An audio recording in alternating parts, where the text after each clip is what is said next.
다시 이 문재인 문제로 넘어간다면, 아까 남북 군사 합의서로 해가지고 대한민국이 대북 안보 시스템이 완전히 무너졌는데, 지금 버티고 있는 게 유엔사 미군 아닙니까?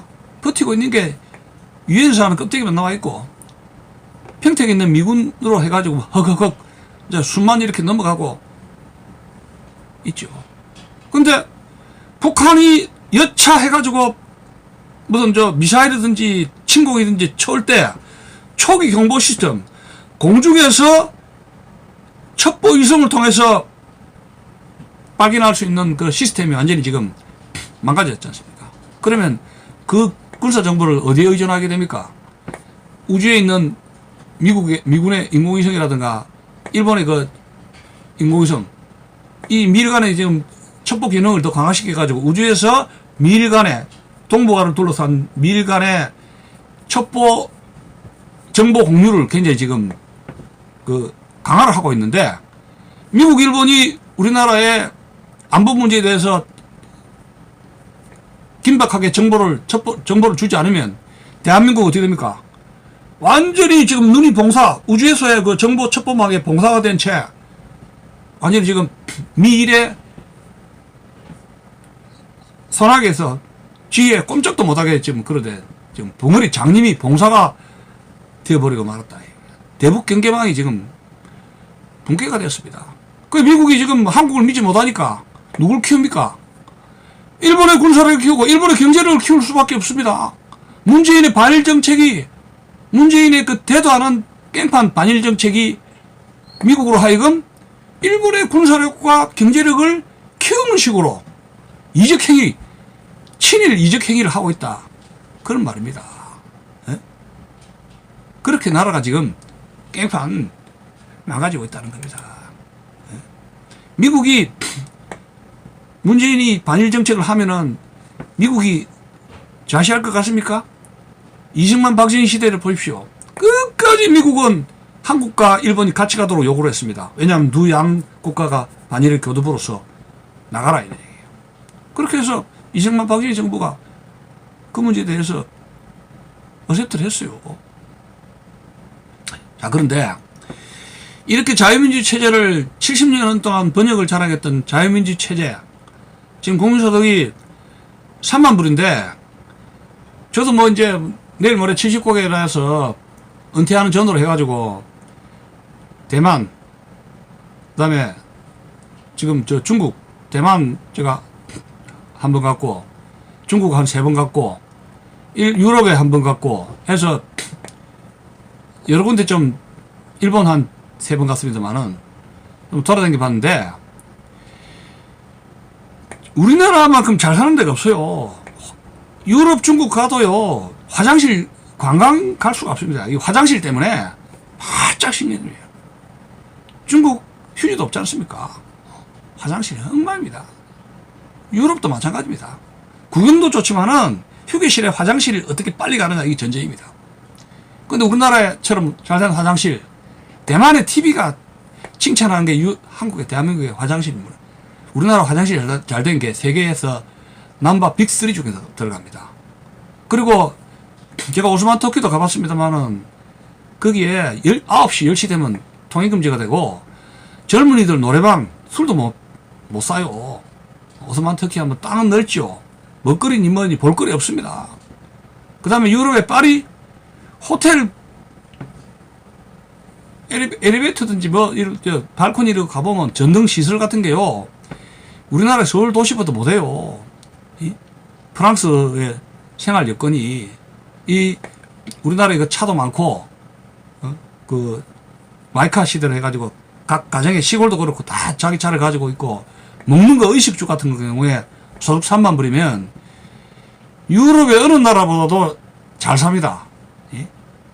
제가 유럽에 몇 군데, 영국에서 이런 데 가봤지 않습니까? 도로망도 그렇고 이런 편의시설 같은 것도, 제가 작년에 일본에 좀 갔다 왔었는데, 유학 시절에 일본에 아키하바라 전자점 되고 유학 시절에 일본 갔을 때 휴양차를 하더니 이번에 일본 동경에 좀 가봤는데, 이런 생활 구조 공간 이런 것이 서울보다 못해요.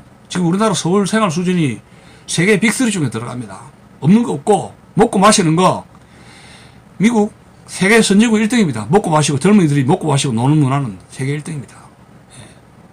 그리고 영국, 런던, 파리, 와싱턴 가면, 뉴욕 같은 데 가면요, 9시 정도 되면은 이 공원이라든가 이런 곳에 어두워지고 청소년들이 없어요. 다 집에 가지. 한 9시, 8시, 9시 되면은.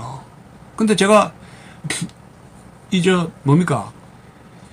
코로나 가기 되기 전에 신촌 저게 무슨 대학촌 이런 데 가보면 10시, 11시, 12시까지 그 굉장히 번화하게 놀고 젊은이들이 발랄하게 놀고 자유스럽고 청소년들, 사춘기 청소년들이 밤새이 놀고 마시고 그랬습니다. 코로나 되기 전에 그렇게 자유분방하고 마음대로 먹고 마시고 그 홍대 앞에 말입니다. 청소년들이 10대, 20대 아들이 가방 들고 밤새이 이렇게 벤치에 앉아 있는데 집에 안 가요. 휘황찬란하게 하루 종일 놉니다. 어느 나라 그렇게 자연스럽게 키운 나라 없습니다. 9시, 10시 되면 다 문을 닫고 그래서 집에 갑니다. 그렇게 방만하게 교육이 방만하게 지금 그렇게 하기로 30년 흘러가 버렸습니다. 무한정한 자유가 그렇게 좋은 건 아니는데 우리나라의 흥청망청한 삼합을 시대 그냥 자유롭고 풍요롭게 자유민주 체제에서 정말 이렇게 70년 동안의 건국 그 다음에 산업화 민주화를 70년 만에 이룩한 나라가 없습니다. 전무후무합니다. 세계사에서. 중국도 그렇죠. 다른 여러 나라들 이만큼 산업화 민주화를 이렇게 100년도 안 될 때 일본도 100년 걸렸지 않습니까? 그런데 만약에 70년 만에 건국 산업화 민주화를 이룩한 전무후무한 세계사의 기록을 가진 이 나라가 다시 한번 세계사에서 가장 빨리 망하는 나라로 기록이 된다면 우리가 살아있을 때에 여기 계신 저희 시청자 여러분들이 아버지 어머니 조상들에게 무슨 얼굴로 세상을 떠나가지고 전당 가가지고 돌아가신 분 영전에 가서 나라 망하고 난 뒤에 어떤 얼굴로 가서 나라를 이렇게 얼마나 고생을 해서 이 부모님 세대들이 대한민국을 이렇게 키웠는데 나라가 완전히 망했으면은 외국이 그럴 거 아닙니까? 그렇게 설치고 그렇게 산업화 민주화한다 그렇게 설치더니 다른 나라에서 우리를 어떻게 평가하겠습니까? 문재인이가 완전히 대한민국을 망치고 공탄화시키다면 그다의 역사가들은 왜 무엇 때문에 망했는가 지적할 거 아닙니까? 그건 뭐냐? 샴페인을 너무 일찍 터뜨려 버렸다. 건너머. 사람이 건너면 안 되거든요. 소득 3만 불, 뭘 그리 잘났다고. 조금만 하면은 조금만 성취가 되면 방방, 냄비 근성으로 해가지고. 지금 대한민국이 지금 자살률, 그 다음에 지금 출산율, 인구가 지금 감소되고 있습니다. 지금 분단돼가지고 통일도 못하고 있죠. 좀 삼합을 했으면 많이 간 거예요. 근데 요거에 완전히 안 됐는데 샴페인 터뜨려버린 거예요. 과일이 익기 전에 따먹는 거랑 또 마찬가지죠. 소성에 만족하는 겁니다. 될 듯 하는데 까불다가 우리가 지금 너무 까부르다. 우리나라 국민들이 우리나라가 끝까지 진정하게 개노한 민족처럼 통일까지 가든지 이렇게 끝까지 가서 어떤 것을 완수를 해야 되는데 민족적 과제는 어떤 남북한에 통일해야 될 거 아닙니까? 그리고 일본이라든가 중국과의 떳떳하게 그들에게 무시당하지 않게 국방력이라든가 경제력을 갖추고 떳떳하게 선진국가로 G7으로 가야 될 거 아닙니까? 근데 뚜껑을 열어보면 완전히 빵꾸가 나왔어요. 너무나 헐집이 많습니다. 벌써 인구가 줄어들지 않습니까? 5,500만에서 5,100만으로 해서 인구가 줄어들죠. 결혼 안 하죠. 그리고 결혼해도 애를 안 낳지 않습니까? 세계에서 출산율 최저합니다. 0.78? 한 명도 안 된다 이야기예요. 여성이 고학년일수록 결혼을 합니다. 결혼 안 하면 무엇이 됩니까? 종족이 종족이 끊어지는 거, 종족 끊어지면 대한민국 망하는 거예요. 그러면 베트남 사람들, 뭐 중국 사람들, 저 뭐 인도에서 아프리카에서 여자들 수입해가지고 결혼하겠다? 그것도 한두 번이지. 그래가지고 대한민국이 어떻게 유지가 됩니까? 로마가 게르만 민족이 돌아가지고 그 사람들 지민권 주고 이래 하다가 게르만 민족에게 로마 제국이 그 위대한 로마 제국이 게르만 민족에게 망한 거 아닙니까? 어?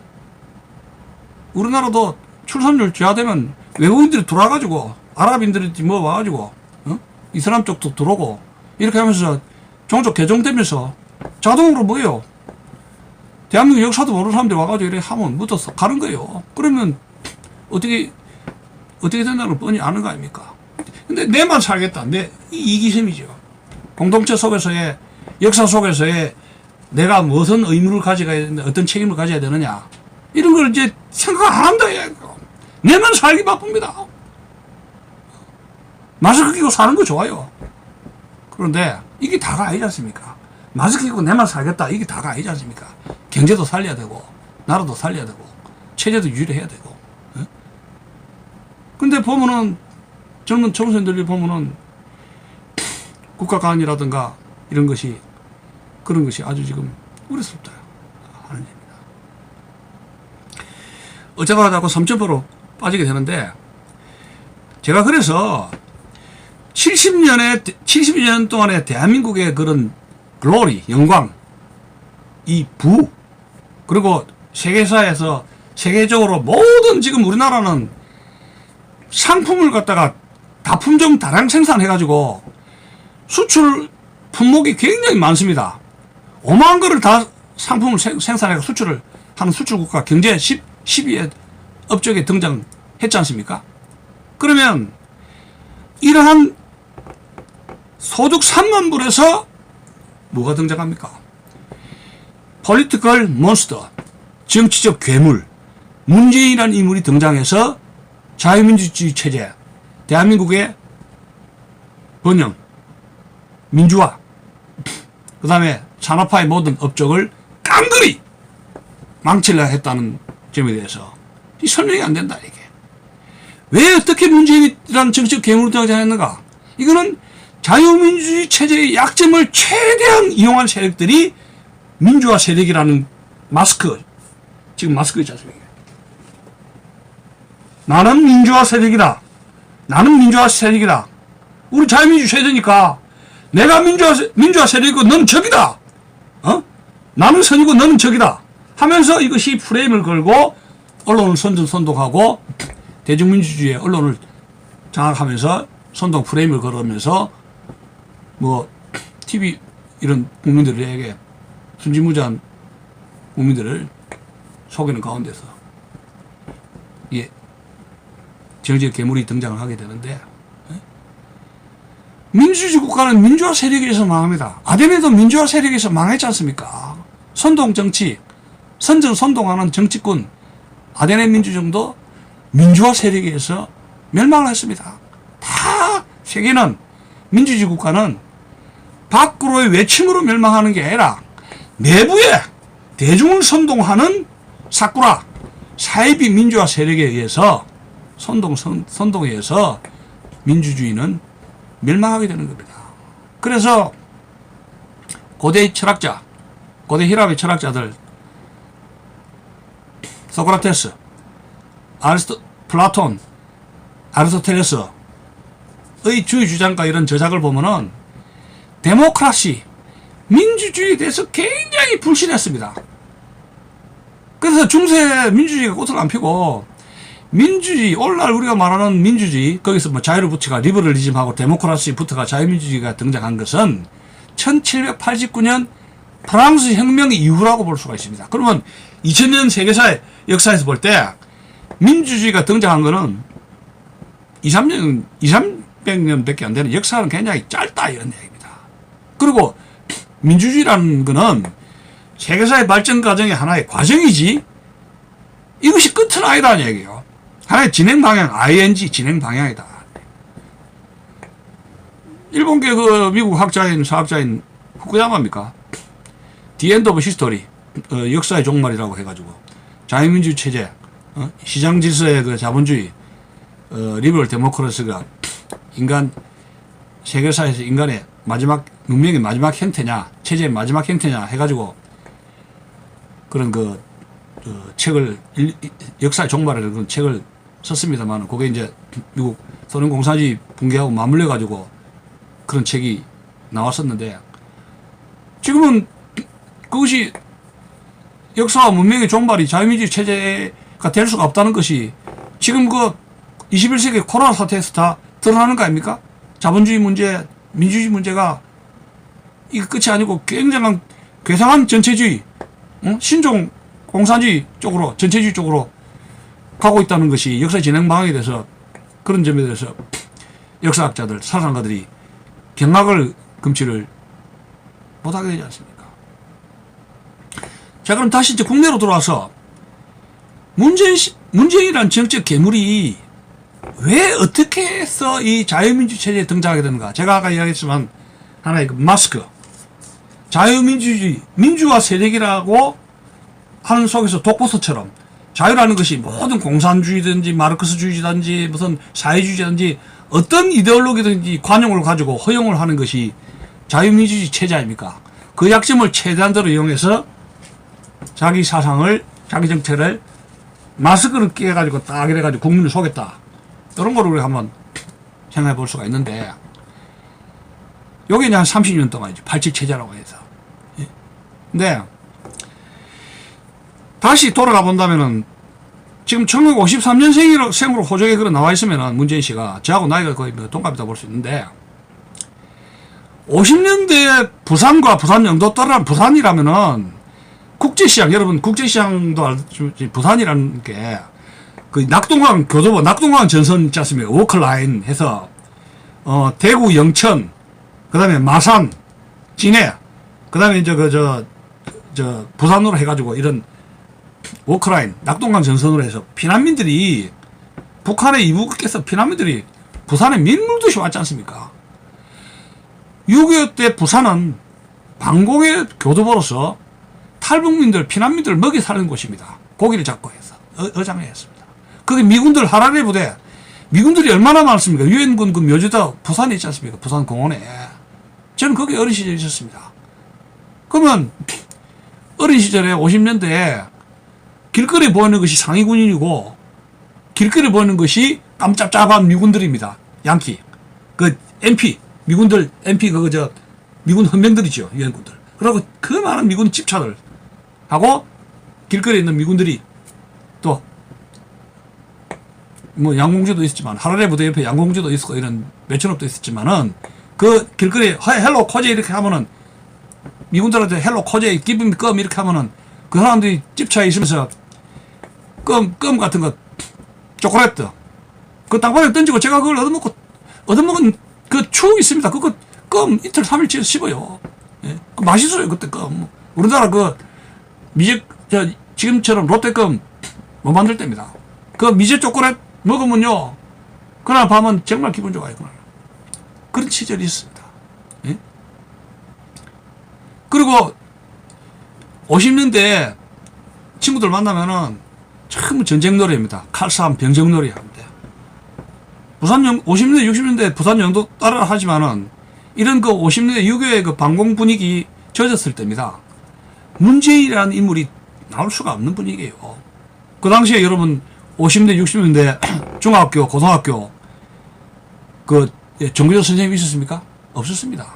그때 제가 부산 중학 고등학교 때 사회 과목 역사 과목 이런 데 가면요 철저히 방공주의자 선생인데 정규조 어림도 없습니다. 발도 못 붙이죠. 어떻게 정규조들이 발을 붙입니까? 정규가 없었던 그런 시절이라면은 철저한 선생님들의 국가관이 있었습니다. 철저하게 애국심이 있었고 국가관이 있었는데 경남중학, 경남고등학교도 마찬가지입니다. 정규조가 없었는데 어때 문재인 같은 사상가가 이런 정책 괴물이 등장할 수가 있습니까? 그러면 문제는 어디서 기착되느냐?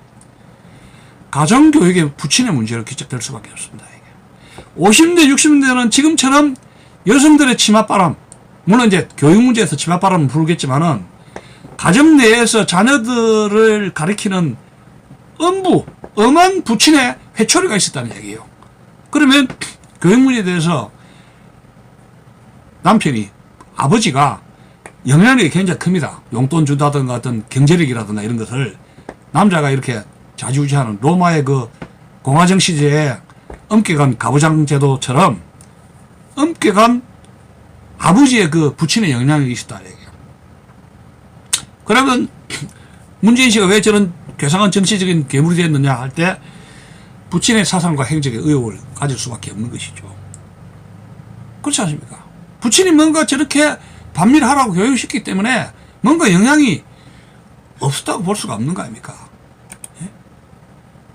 자, 그러면 부친으로 다시 넘어가서 부친이 과연 부친이 그러면 여기 문재인의 운명을 보면은 여기 110페이지 봅시다. 제가 이걸 3번, 4번 읽었는데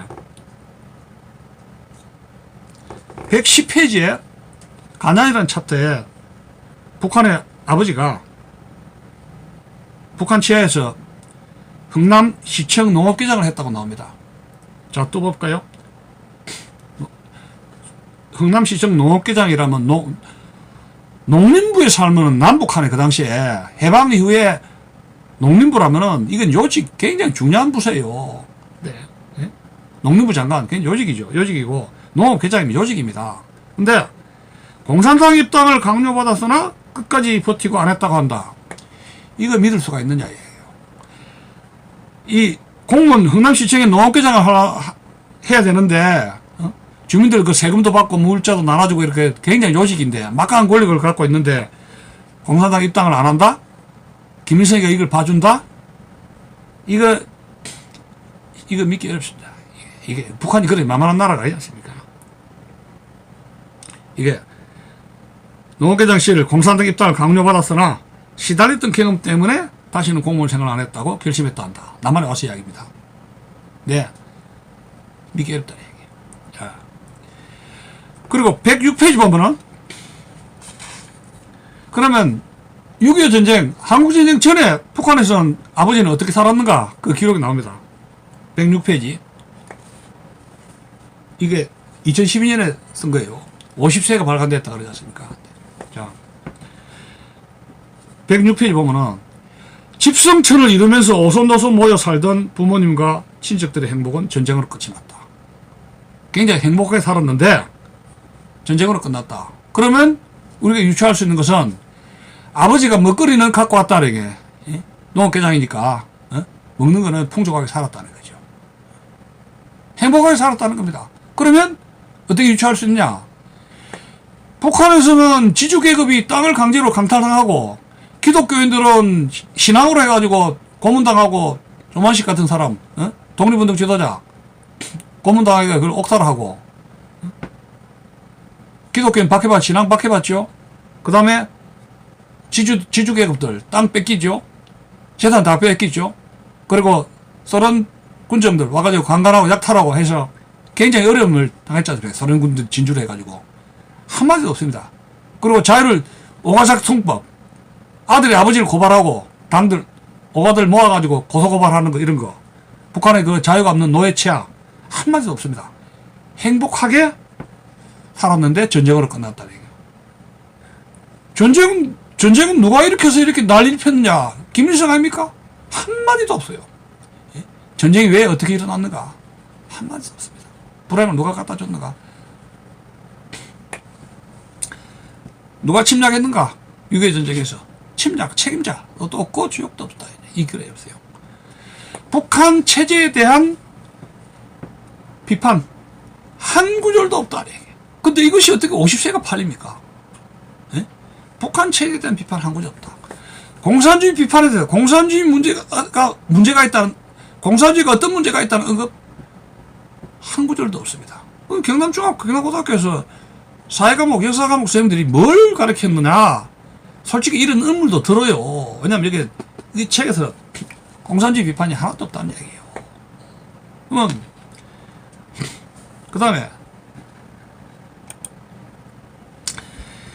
아버지의 이제 흥남 철수작전이 여러 가지로 광고에도 문제가 되고 했는데, 부친이 함흥 철수작전에서 미군들 따라서 정말 철수를 했느냐, 얘기예요.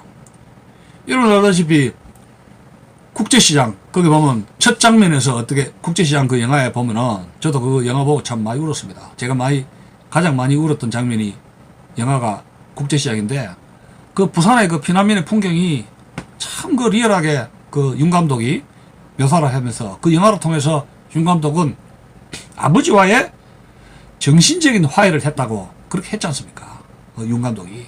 근데 이 첫 장면에 알몬드 소장한테 식군 단장한테 알몬드 함선에 있는 알몬드 소장한테 현봉학입니까? 현봉학 박사가 피난민들 빨리 좀 도와주십시오 하니까 안 된다 했다가 결국은 탱크라든가 이런 걸 다 버리고 선박에 피난민들을 태워가지고 빅토리아 합니까? 피난민을 했다는 그 첫 장면이 이렇게 나오지 않습니까? 근데 아버지 피난이 107페이지 봅시다. 미군 피난 LST 선박으로 이루어졌다 이렇게 나오고 있습니다. 자, LST는 수륙 양육 상륙정 수륙 양육 이제 상륙정 탱크입니다. 바다하고 배하고 이렇게 왔다 갔다 접안할 수 있는 그런 소형 선박을 이야기하는데 랜딩 시보트죠. 근데 이게 장거리라든가 이런 함흥에서 부산 거제도까지 물살이 강하거나 태풍 경랑이 있거나 심해로 이렇게 LSD를 장시간 운전하기는 그 탄 사람들이 굉장히 위험해요. 그렇기 때문에 전시의 작전 중에 해안가에 상륙하기 위해서 큰 배가 해안가에 접안시키기 위해서 병사들을 이동하기 위해서 한 소형 보트가 LSD란 말입니다. LSD 소형선박 상륙정의 일종의. 근데 여기 여기 탔다고 하는데 자 그렇다 칩시다. 그러면 유엔군과 미군이 아버지의 생명을 구하고 그 덕분에 자신이 거제도입니까? 어디서 태어났다 칩시다. 그러면 미국이 생명의 은인 아닙니까? 그러면 어떻게 문재인이가 반미주의자가 됩니까? 이 책에 반미의 어떤 그런 흐름이 여실히 써있는데요. 특히 이제 반미주의가 설명이 돼서 자기 자신이 반미주의가 된 이유에 대해서 베트남 전쟁을 언급한 이영희 교수의 글이 있어요. 131페이지입니다. 이영희 교수가 대학 시절에 나는 이영희 선생의 전환시대의 논리를 발간되기 전에 논문을 통해 읽었다. 충격적이다. 베트남 전쟁의 부도덕성과 제국주의적 성격의 전쟁의 성격, 미국 내 반전운동 등을 다뤘다. 결국은 미국이 이길 수 없는 전쟁이었다는 것이다. 그래서 미국을 무조건 정의로 받아들이고 미국의 주장을 진실로 여기며 상대편은 무찔러 버려야 할 악으로 취급해버리는 우리 사회의 허위의식을 벗겨주는 것이었다. 이영희 교수 논문집이 그랬다는 것이죠. 자, 그래서 저도 거기 이제 전환시대의 논리가 발간되기 전 책이라 그랬는데 이영희 씨가 쓴 전환시대의 논리라든가 우상과 이성 이게 저도 읽었습니다만 대학 시절에 서클 활동 북클럽 서클 활동할 때 이런 책을 저도 읽었어요. 근데 그때는 이 전환시대 논리라는 것이 모택동을 찬양하고 문화대혁명을 정당화시키고 중국 공산주의의 모택동의 그 문화대혁명 숙청 이런 걸 아주 그 찬양한 게 전환시대 논리예요. 제가 보고 뭐 이렇게 볼 수가 있나가 처음에는 좀 혹했습니다만은 시간이 지나고 보니까 이것도 별거 아니다 싶더라고요. 근데 그러면 좋습니다. 아버지가 어린 시절에 자신의 생명을 구한 미군에 대해서 얼마나 고마워했으면은 자식을 반미로 이렇게 교육을 시켰겠습니까? 그게 납득이 안 가죠. 그러면 의혹이 드는 거예요. 아버지의 영향이 굉장히 큰데 우리 시절에 50년 60년대 미군이 아버지 생명을 구했는데 재난시대에 대해서 베트남 전쟁에서 혹 그래서 미국이 정책을 전투를 게릴라 전쟁을 잘못 추진해가지고 쫓겨났다고 해도 반미가 될 수가 있습니까? 미국은 이 생명의 은인이라는 걸 아버지가 그래 교육을 철저히 시켰으면은 그건 아니잖아요. 이게 반미가 되는 말하자면 은혜를 원수로 갚은 것인데 아버지가 그렇게 교육을 시켰다고 보십니까? 그렇게 돼야 되죠. 아버지가 미국이 베트남 전쟁에서 미국이 이렇게 패했어도 미국은 우리 생명의 은인이다. 한국의 은인이기 때문에 반미를 해서는 어리석은 행동이다. 그런 것이 자식들에게 지침이 갔을 거 아닙니까? 함흥철수 작전에서 목숨을 구했다면, 아버지가 그런 목숨을 구했다면은 그 정상적인 아버지죠. 그러면은 이것이 문재인 씨가 반미가 되었다는 것이 납득이 안 되는 겁니다. 납득이 안 된다는 얘기. 아버지한테 그런 교육을 제대로 어떤 교육을 받았는가 의혹이 들 수밖에 없고, 부친이 함흥철수 작전에서 탈북을 했으면은 매년 대통령이 된 이후에 매년 함흥철수 작전 장시르 전투에서 미군과 유엔의 희생을 헌사하는 기념사라든가 기념식 이런 것에 헌화도 하고 어떤 움직임이 있을 거 아닙니까? 그렇죠? 근데 아무런 메시지가 없어요. 4.3하고 5.18 때는 가서 눈물도 흘리고 그런 찔끔찔끔 그런 건데 했는데, 그게 뭐 표가 얼마 되는지 모르겠습니다만은, 때 장시르 전투에서 함흥철수 작전에서 미군에 대한 고마움 표현했습니까? 안 했지 않습니까? 그러면서 중국 공산당 창당입니까? 100주년 기념? 그것도 한 몇 달 남았는데 시진핑하고 통화해가지고 중국 공산당 창당 축하한다, 미리 축하한다고 이야기해가지고 미 국무부에서 난리가 난 거 아닙니까? 도대체 문재인의 사상은 어떻게 된 거냐? 난리가 난 거 아니에요.